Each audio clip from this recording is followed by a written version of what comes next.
호우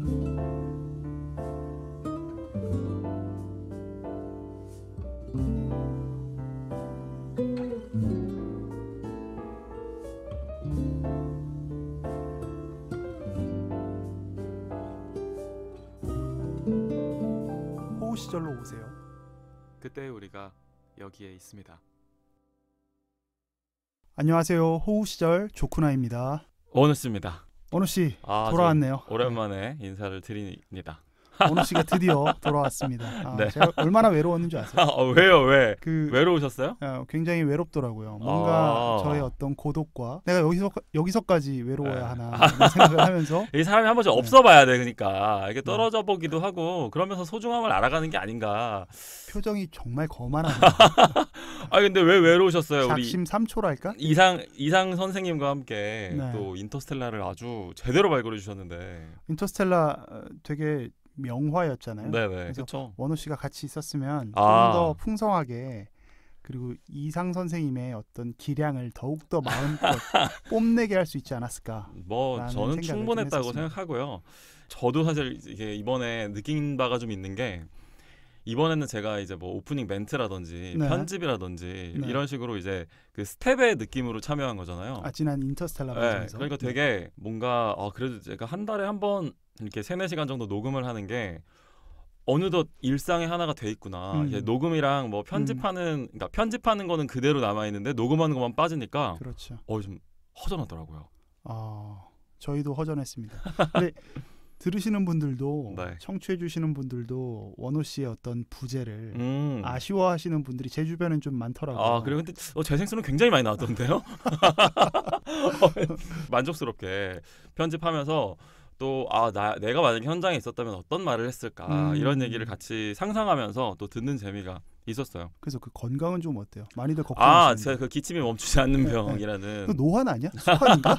그래서 이게 그 정말로 말 그대로 제가 뭐 어떤 수사법이 아니라 진짜 기침이 멈추지 않는 거예요. 그래서 이게 원래 이제 뭐 인터스텔라 방송을 저도 하려고 정말 그 공부도 나름대로 많이 하고 준비를 했었는데 저도 끝까지 버텨보다가 한 이틀 정도 전에 그렇죠. 도저히 안 되겠다. 게다가 뭐 조 셰프님한테만 민폐를 끼치는 거면 몰라도 왜 몰라요? 이상 선생님은 이제 처자식이 있으신 분이잖아요. 그렇죠. 그러니까 사람 차별하는 건 아닌데 네. 그 무게감이 좀 다르더라고요. 이게 이 파급 효과가 그렇죠. 감당해낼 것들이 이상 다르죠. 선생님한테까지 이게 피해가 혹시라도 별일이야 뭐 없어야겠지만 그런 불안감 때문에 제가 녹음이 제대로 될 것 같지가 않더라고요. 그래서 녹음을 캔슬을 부득이하게 하고 제가 원래는 현장에서 앉아 있으려고 했는데 그것도 안 되더라고요. 가만히 있어도 너무 그때는 기침이 심해서 맞아요. 지금도 사실은 뭐 완전히 없어진 건 아닌데 그래도 충분히 녹음을 할 수 있을 정도는 호전이 됐습니다.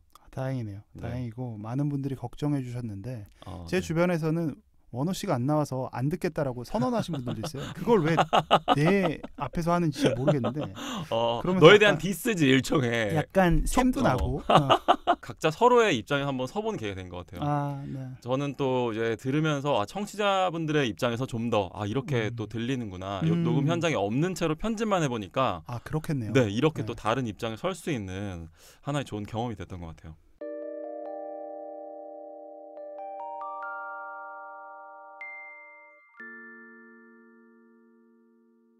조 셰프님 최근에 어떻게 좀 지내셨어요? 저희 되게 녹음실에 같이 오랜만에 들어왔는데 저는 뭐 세월의 무상함과 시절의 아름다움을 함께 느끼면서 살고 있습니다. 멋있는 말인데 벌써 3월 달이에요, 사실.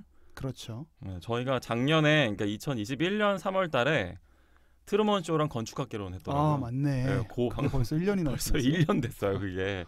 기름이 하나 정도 더 늘었겠군요. 그 요새 풍경이 뭐 아름답다 이런 걸 또 좀 보고 계세요? 일단 나이가 속절없이 먹어가는 거에서 이제 무상함을 좀 느끼고 네.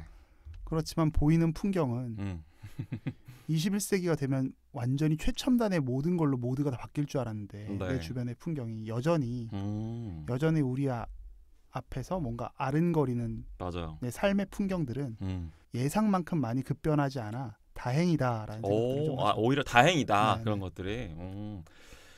저희가 사실 어릴 시절의 여러 가지 기억들이 아직까지도 많이 남아 있잖아요. 사실 저는 그렇죠. 나이를 먹으면서 느끼는 것 중에 하나가 어린 시절의 기억과 이런 것도 이렇게 오래 남아서 오래 영향을 주는 건 줄 몰랐잖아요, 저희가. 맞아요. 근데 그 당시에 느꼈던 것들, 생각했던 것들이 생각보다 오래 저희한테 영향을 준다라는 생각을 이번에 베이징 올림픽을 보면서 좀 느꼈어요.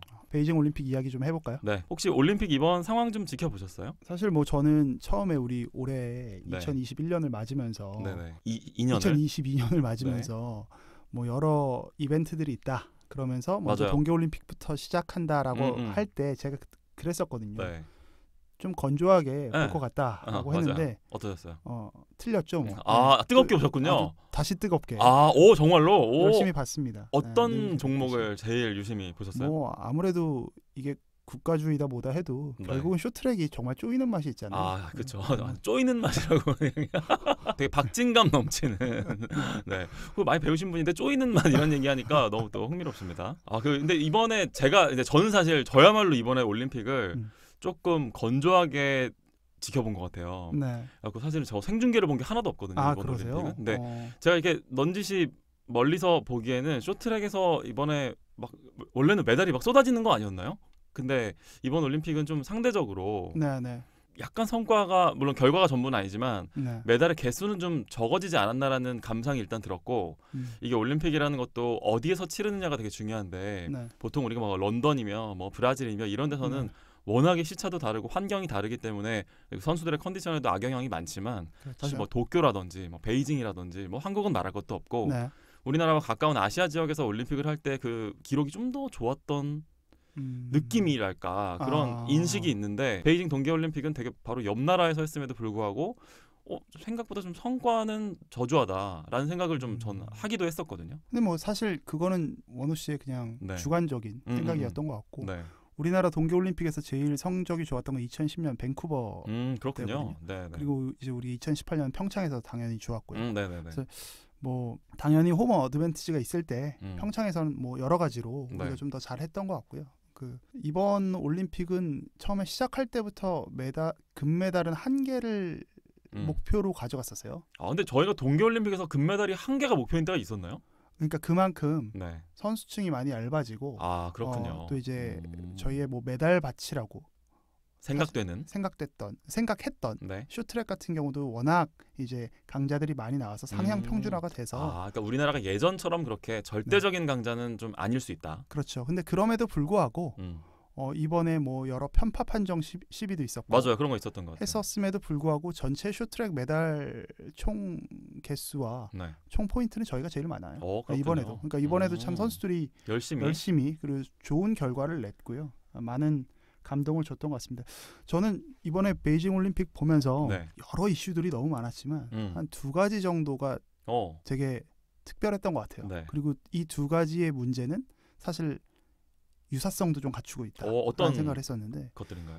뭐 중국의 뭐 개최국 뭐 논란이나 뭐 개막식 논란이나 그렇죠. 뭐 이런 거 한복 논란 뭐 이런 거 근데 다 너무 많으니까 이런 걸 제가 얘기하려는 건 아니고 이번에 이제 우리나라 쇼트트랙 편파 판정 그리고 또 이제 굉장히 크게 올림픽 후반부에 이슈가 됐던 거는 러시아 그렇죠. 여자 피겨 스케이터 발리에바 선수의 어떤 약물 복용 논란이 2가지거든요. 근데 저는 이 공교롭게도 이 문제의 중심이 되는 2나라가 사실 여러모로 되게 유사성이 많지 않나. 중국과 러시아를 말씀하시는 거죠? 일당 독재하고 있고 장기 집권하고 있고. 그렇죠. 뭐 예를 들면은 권위주의라고 볼 수 있죠. 중국은 약간 전체주의에 좀 접근해 있고. 2나라의 어떤 게다가 지금 현재의 정치 외교적인 상황들도 뭐 지금 러시아는 뭐 우크라이나를 침공한다 만다. 사실 지금 저희가 녹음 시점에서는 올림픽이 완전히 종료되지는 않았고 과연 러시아가 지금 침공을 할 것이냐 말 것이냐를 지금 계속해서 귀추가 주목되고 있는 상황이고 중국 같은 경우도 뭐 인근의 뭐 몽골이나 뭐 티벳이나 아니면 뭐 대만이나 이런 쪽에 계속해서 지금 문제를 뭐 갈등 상황이잖아요. 근데 상당히 많은 공통점을 갖고 있는 2나라이기 때문에 저는 이 편파 판정 시비나 약물 복용 시비 게다가 러시아는 이미 지난 도쿄올림픽 하계올림픽 때도 작년이죠. 러시아 올림픽 위원회라는 이름 선수단이라는 이름으로 러시아라는 이름은 일단 출전을 못해요. 맞아요. 이미 약물 복용 논란이 한번 적발이 됐기 때문에. 네. 이번에도 러시아 올림픽 선수단으로 온 거예요. 일종의 기구 형식으로 러시아라는 국가로 참여를 못했는데 그런데 또 약물 논란이 온 겁니다. 나타난 겁니다. 그래서 이 사건을 보면서 여러 가지 생각이 좀 들었는데 그러니까 결국은 그 두 국가가 갖고 있는 향유하고 있는 어떤 가치가 무엇인가에 대한 의구심까지 전 좀 들더라고요. 그러니까 결과 뭐 이건 너무 뻔한 얘기지만 결과가 금메달이면 무조건 좋은 건가? 근데 이게 한 사회가 지향하는 가치가 도대체 어디까지 떨어졌길래 앞길이 창창한 불과 이제 10대 선수에게 이렇게 약물을 사용하게 하는 굉장히 비인도적 행위라고 생각하거든요. 그렇죠. 이거는 뭐 넓은 의미에서 아동 학대로까지 볼 수 있는 게 아닌가. 이게 발리에바 자체의 뭐 스포츠맨십에 대한 논란도 분명히 있고. 그 참고로 이 소녀는 2006년생 선수입니다. 그 선수가 감당해야 될 부분을 저는 면피시켜주고자 하는 게 아니라 이게 한 사회가 갖고 있는 전반적인 어떤 공동체 정신이나 지향하는 가치가 좀 왜곡돼 버린 거 아닐까라는 생각인 거죠. 왜냐하면 이 뚜뜨베리젠가 이 친구의 그 코치잖아요. 이 사람이 굉장히 뭐 어떻게 보면은 하드하게 아이들을 가르치는 걸로 나오더라고요. 근데 계속해서 약물 논란이 일어나는데도 불구하고 이 사람의 어떤 코칭 스쿨에는 피겨 스쿨에는 러시아에서 수많은 학부모들이 아직도 아이를 맡기기 위해 일종의 인산인해라고 하더라고요. 그러니까 이게 일종의 피겨 스케이터로서의 성공의 루트가 되다 보니까 러시아 사회에서는 일종의 자정작용 자체가 사라져버린 게 아닐까. 그래서 그리고 뭐 중국 역시도 정말 우리나라에서가 아니라 정말 좀 의외의 판정이 되는 부분들이 좀 상식적으로 좀 납득이 안 가는 판정들이 좀 나왔던 것 같아서 그렇다고 하더라고요. 한 사회가 갖고 있는 윤리의식이나 지향하는 가치에 대해서 우리가 좀 고민해 보게 되는 그리고 이게 비단 러시아와 중국의 문제가 아니라 어쩌면 이게 뭐 그냥 그들의 문제라고 생각할 게 아니라 사실 우리 자체에게도 우리 스스로에게도 조금만 방심했다가는 언제든 일종의 중학교 때 배웠던 것 같은데 목적 전도 현상 이런 것들이 얼마든지 일어날 수 있겠구나라는 생각을 했었어요. 저도 말씀하신 내용에 큰 틀에서 동의를 하는데 저는 이번에 러시아 사태를 보면서 이제 넷플릭스에서 봤었던 다큐멘터리 한 편이 생각이 나더라고요. 최근에 되게 재조명되고 있는 작품인데 이카로스라는 작품입니다. 이게 벌써 2017년 작품이고 상당히 유명해진 작품인데 이게 약물 도핑에 대한 내용이에요. 이카로스라는 작품이 말해주는 얘기는 이런 겁니다. 러시아가 메달 성적을 잘 받으려고 똑같아요. 지금 구도가. 아예 국가 차원에서 암암리의 도핑을 지원했다는 거죠. 이거는 그러니까 선수가 내 개인적으로 좋은 성적을 내기 위해서가 아니라 국가대표가 되면 이미 정부가 개입하기 시작한다는 겁니다. 심지어 러시아 연방보안국인 FSB라는 기관이 있는데 여기까지 연루된 정황이 포착됐다는 내용이에요. 이번에 문제가 된 선수가 이제 카밀라 발리에바 선수가 2006년생인데 지금 뭐 우리나라 나이로 17살 정도 된 거죠.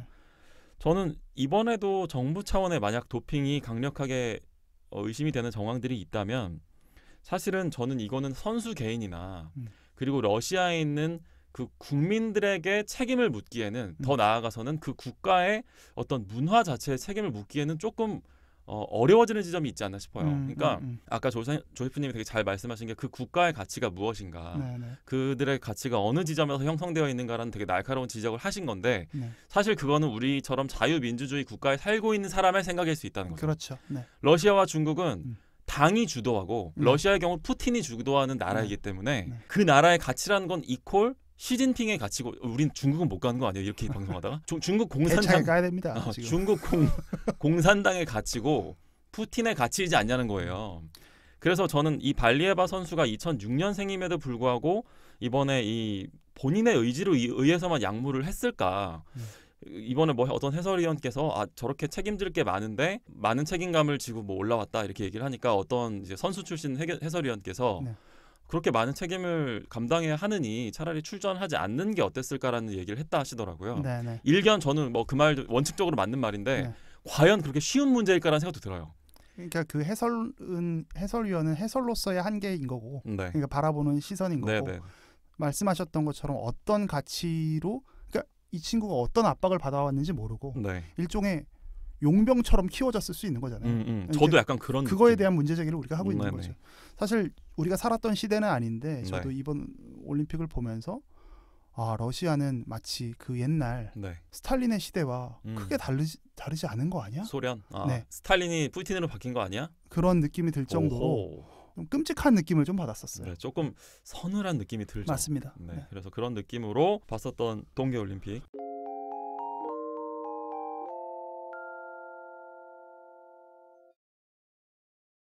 저희가 너무 어두운 얘기만 했는데 네. 좀 좋은 장면은 기억나는 거 없어요?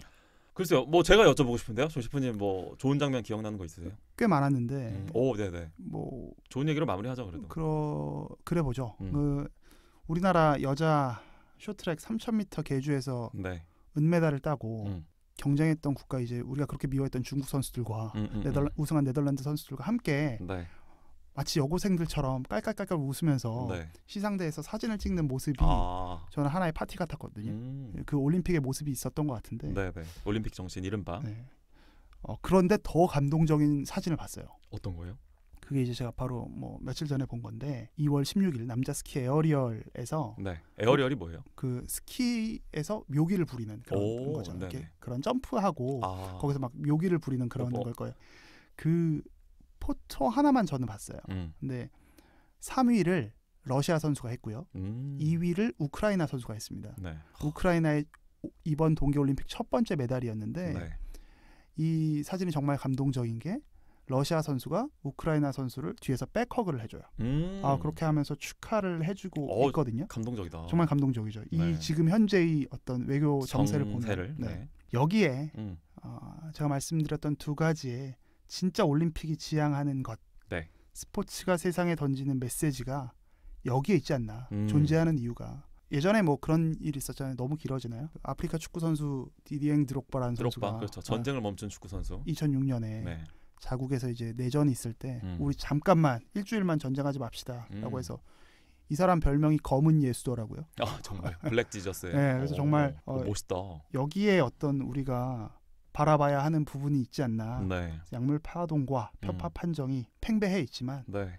그 안에서 올림픽 정신을 찾을 수 있는 것들을 우리가 발견할 수 있다는 것만으로 충분히 행복했던 것 같습니다. 바로 그런 지점들이 우리가 어린 시절에 올림픽을 봤었을 때와 지금의 좀 차이를 주는 것 같아요. 저희가 어렸을 때는 한국 사람은 착한 편, 뭔가 외국인은 나쁜 편. 지금도 사실 한일전이 있을 때는 그런 피아 식별이죠. 풍경을 많이 보였었던 것 같은데 사실 최근에 지금 우리는 그런 국적 기준의 정체성 인식은 조금 줄어든 것 같기도 해요. 네, 맞습니다. 우리는 하루하루 살아갈 때 우리가 한국인이라는 인식은 사실 뭐 특별히 하진 않잖아요. 오히려 자신의 직장이나 자기가 속해 있는 학교나 그리고 섬뜩하게도 요새는 또 무슨 거주지에 대해서 자신의 정체성을 갖게 되는 경우가 더 많은 것 같은데 소속에 의해서 자신의 정체성을 부여하는 것이 아니라 방금 말씀하신 대로 올림픽 정신이라는 것 자체는 우리가 계속 가져가야 할 만한 일종의 뭐 인류애 같은 거잖아요. 그런 것들을 확인할 수 있는 장면들이 와닿는 것 같아요. 그 게임의 결과보다.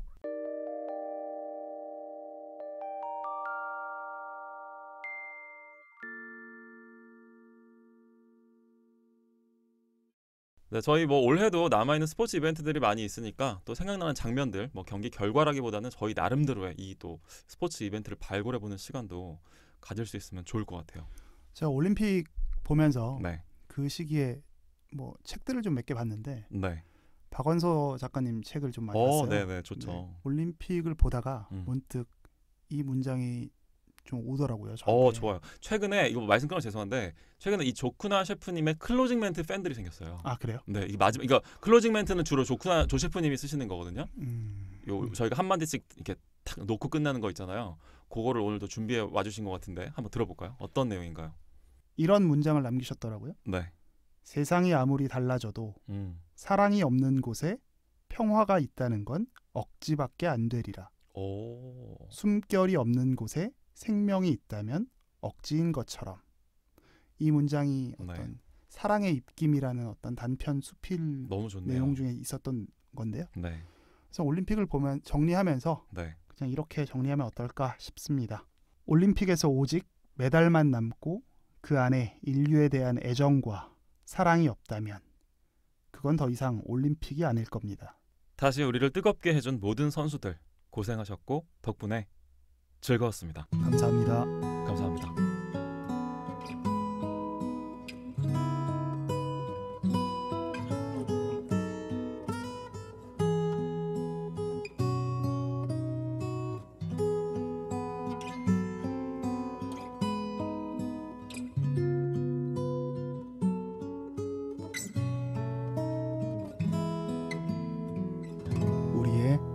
호우 시절